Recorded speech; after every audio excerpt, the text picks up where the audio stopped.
So here are two different widths of fuller, and this width is determined by the technique you're going to use to fuller.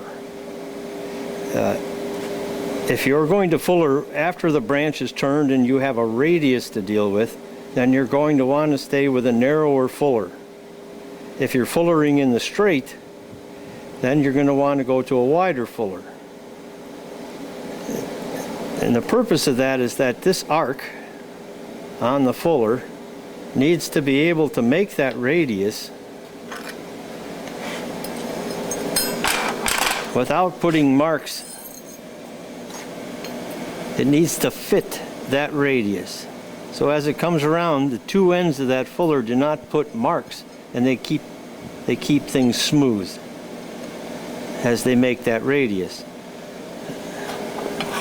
If I put the other one in, you can see that it really doesn't fit.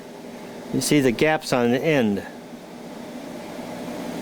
So this, and the wider, if I was to use this wider fuller to do this after I turned it, because it makes contact on both sides, it has a tendency to straighten the branch out as I work, because it's pushing against the corners. So I go to this narrower one so that it doesn't disturb my radius, but I can still clean up my fuller.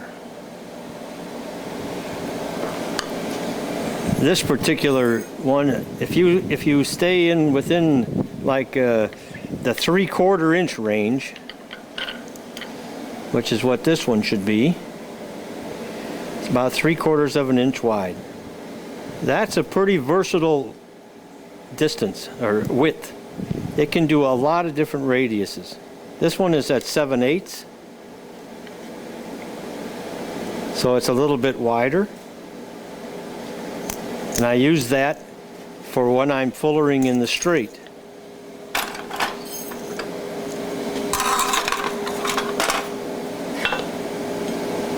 So I want to be able to cover a lot of area. I don't want to have to make more chops than I have to. I can use this wider one, make longer pulls.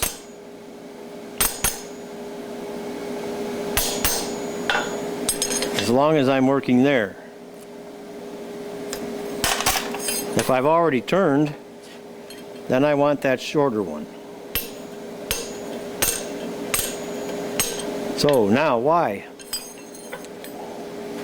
You'll also notice that the fullers are turned in different manners.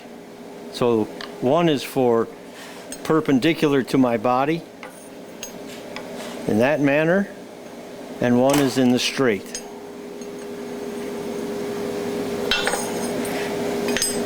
One thing about all your tools and working in the straight area like that, the idea though is to bring the tool to the hammer, not the hammer to the tool. So by placing that in my body position, the tool is in the center of my body, so my hammer automatically comes down into the center of that tool. Boom. Boom. It's very, very difficult when you're using this method to miss the center of that tool. If you fuller perpendicular to your body, it's not to say that you can't do it, but you have to remember that you're going to have a tendency to lean this away, and you do not want to stay back here and strike this corner. You want to be able to still bring the hammer up. You're going to have to pick your body up to hit the center in this manner. More fullers are ruined by pushing away and hitting this corner. It's not to say that this can't be done, but it's just you practicing to hit the center of that fuller. So in the same, if I'm going to come back and punch a hole in my fullering, again, I'm going to bring the tool to the hammer. That way I can position and line up, see it, and it's underneath my hammer. Boom, boom. Lots of power. And I also have the hammer to rest on. I don't have to sit and dwell on the stock. I can keep it up above in position and then commit.